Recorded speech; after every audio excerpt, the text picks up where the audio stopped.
میں اپنے ادارے دارالعلوم جامعہ نعیمیہ میں محترم جناب انیق احمد صاحب وفاقی وزیر مذہبی امور و بین المذاہب ہم آہنگی کی تشریف آوری پر ان کا شکریہ ادا کرتا ہوں، اپنی جانب سے، اپنے ادارے کی جانب سے اور اپنے ساتھی علماء کی جانب سے، اور اس منصب پر فائز ہونے پر انہیں دلی مبارکباد پیش کرتا ہوں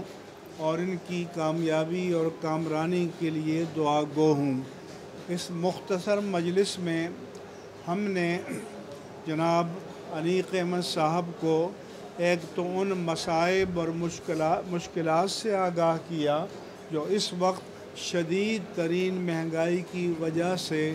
عوام کو درپیش ہیں، جس میں پیٹرول ڈیزل کی مہنگائی اور بجلی کے نرخوں کا غیر معمولی حد تک بڑھ جانا۔ اگرچہ ہمیں حکومت کی مجبوریوں کا بھی احساس ہے، لیکن 25 کروڑ عوام کی مجبوریوں کو بھی نظر انداز نہیں کیا جا سکتا۔ اس کے ساتھ ساتھ کچھ دینی امور ہیں کہ جس میں ناموس الوہیت جل وعلا، ناموس رسالت مآب صلی اللہ علیہ وآلہ وسلم، ناموس قرآن کریم، ناموس اہل بیت اطہار اور ناموس صحابہ کرام کے بارے میں جو بے حرمتی ملک کے اندر ہو رہی ہے، اور اس کے بارے میں جو قانون پارلیمنٹ نے پاس کیا ہے، ہمارا مطالبہ ہے کہ اسے قانونی شکل دی جائے، کیوں کہ وہ کسی سے تعظیم کا مطالبہ نہیں کر رہا۔ اس کا مطالبہ یہ ہے کہ آپ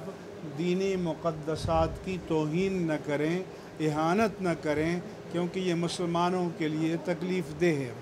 سوشل میڈیا پر جو ان مقدسات کی توہین کے واقعات ہو رہے ہیں، کچھ تو ان کے لیے قانون شہادت میں ترمیم کی ضرورت ہے، ہم نے تجویز پیش کی، اور کچھ یہ کہ ہماری حکومت اس میکینزم تک رسائی حاصل کرے کہ وہ تمام سوشل میڈیا کے پلیٹ فارم کہ جہاں سے اہانت ہو رہی ہے ان کی فلٹریشن ہو، ان کو بلاک کیا جا سکے، اور حج کے انتظامات کے حوالے سے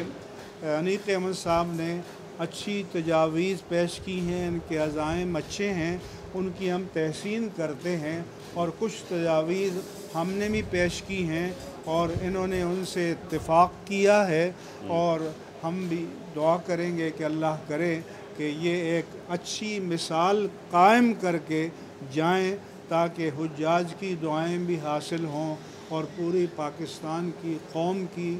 دعائیں بھی حاصل ہوں۔ اور اس کے ساتھ ساتھ جو ہمارے ملک میں ایک ادارتی انتشار ہے، اس سے بھی بے یقینی میں اضافہ ہو رہا ہے، تو ضرورت اس امر کی ہے کہ اس ادارتی ٹکراؤ، تناؤ اور انتشار کو ملک کے بہترین مفاد میں کنٹرول کیا جائے، اور اس کے ساتھ ساتھ ذمہ دار کوئی بھی ہو آپ سب کو لٹکا دیں، لیکن ملک جس مقام پر کھڑا ہے اس حقیقت کا ادراک کرتے ہوئے تمام سیاستدانوں، سیاسی جماعتوں اور اقتصادی ماہرین کو قابل عمل تجاویز پیش کرنی چاہیے تاکہ اس بحران اور پستی سے ملک کو نکالا جا سکے۔ خیر کا جو بھی کام ہوگا انشاءاللہ اس میں ہماری آواز اور ہماری تائید شامل ہوگی۔ مفتی منیب الرحمان صاحب کا بہت شکریہ، بڑا ممنون۔ پہلے بھی آتا رہا، ایک طویل عرصے سے آ رہا ہوں، لیکن آج کیونکہ وزیر بننے کے بعد پہلی مرتبہ حاضری دی۔